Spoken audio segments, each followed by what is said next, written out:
things that you could quickly do. Apparently Hyper-V did not. I assumed. Yeah, I know, it's crazy. Oh, not in the product, right? So obviously Microsoft provides VMs of different systems for developers of all kinds, for enterprise customers and so forth. But they're actually going to have, it's, think of it as like an online store for VMs, except they're probably all going to be free, that you can access right from the application, right? Which, when you hear that, you're like, yeah, why didn't they have this? This is so obvious. But apparently this is buried in the current insider build. Speaking of which, Mary Jo, I believe Raphael told me that Timeline is actually buried in the current builds. Yeah, I think he said that. Yeah, there are a lot of features in builds that you can't activate or that you see stubs of the code, right? And I think in the case of Timeline, now that I'm thinking about it, I believe he said it was because it needs app support, for it to work fully. Yeah. And if they were to deploy it now, you basically would have, it would just be a bunch of empty cards because a lot of apps don't support it yet. Yeah, okay. Right, so Timeline to work, the app vendors have to both support it, right? That's how it works.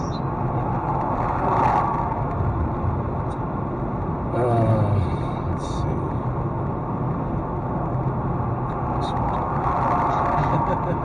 I just saw Paul's note, hey, it worked on the fridge.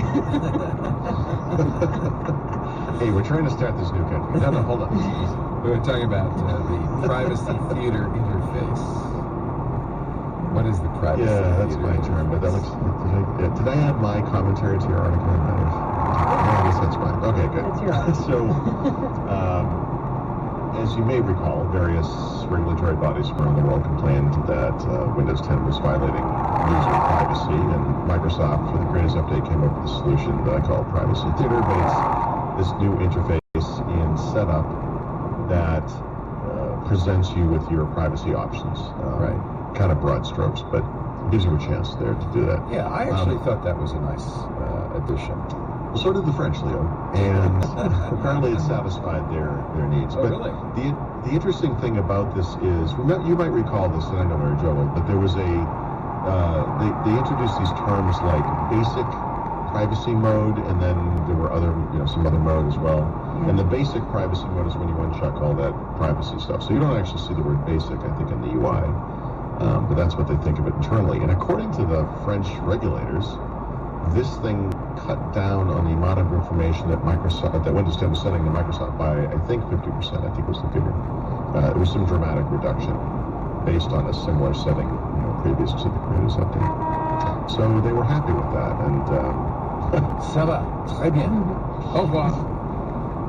But the interesting thing here is that in order to see this interface, you had to be upgrading to the Creators Update. And of course, the Creators Update is taking a long time to roll out. And so now they're actually pushing it to older versions of Windows 10. So before you upgrade to the Creators Update, you will actually be presented with this choice. And I happened to see this actually a couple weeks ago now, I guess, on one of my desktop computers that hadn't updated. And I was a little confused by it because I selected whatever I selected, and I thought, well, okay, it's going to do the upgrade. And I sort of assumed that happened, but then I just got the upgrade notice today. Hey, we've got a new update for you. And so I actually saw this a few weeks ago. The Creators Update was actually offered to the computer. Right, so that's what happened to me, because I just finally got Creators Update, the spring version, on my HP machine. I saw your tweet, yay! Yeah, so the way that happened was, I got the privacy, the thing, you got to select your privacy settings, and I did that. And then a couple, I think, months went by after I did that. And then I got the update after that. So, yeah, it's like the first step to kick off the update, basically, now. Yeah, you basically can't get the Creators Update, whether on a new computer or as an upgrade, without dealing with this screen in some capacity. It's a little bit different depending on how you get it, but it's basically the same choices. Yeah. And Windows App Studio. Yeah, so I don't remember when this debuted, but not quite several years ago, but some time ago, Microsoft came up with this really cool web tool that I believe in its first rendition was only for Windows Phone apps, but allowed you in the browser to create apps that would run on Windows Phone.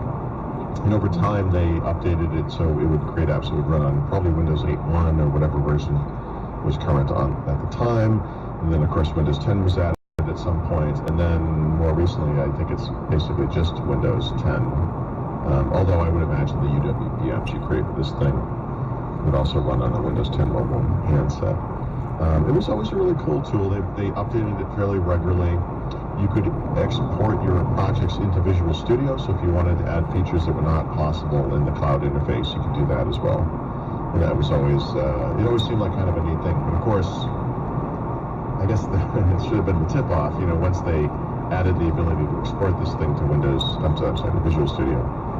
Maybe that should have been a clue that they were going to change it so that this would become basically a feature of Visual Studio. So in Visual Studio 2017, there's an add-in that's called the Windows Template Studio, or an extension rather, and it's basically very much like what the Windows App Studio was, but within the context of the desktop-based developer tool. So what they've announced is that they're basically canceling Windows App Studio, and they're going to move forward with this Windows Template Studio extension instead. So that's all happening very soon. They've got dates for it, but basically the web interface stops working on September 15th, and then they're shutting the whole thing down on December 1st. Has there been a hue and cry? Uproar? Not really. I haven't seen. Okay. I think because they had a substitute for it, I think people are okay. And I think when you see what they've done, it makes sense, right? I don't get to say that a lot with Microsoft, so maybe I should emphasize the fact that it makes sense. Yeah. All right. Microsoft's on an acquisition tear. They bought a company. Yeah. Yeah. They've been buying a lot of cloud companies. Yeah. This company, I think they pronounce their name Cloudyn, C-L-O-U-D-Y-N, Cloudyn. They do a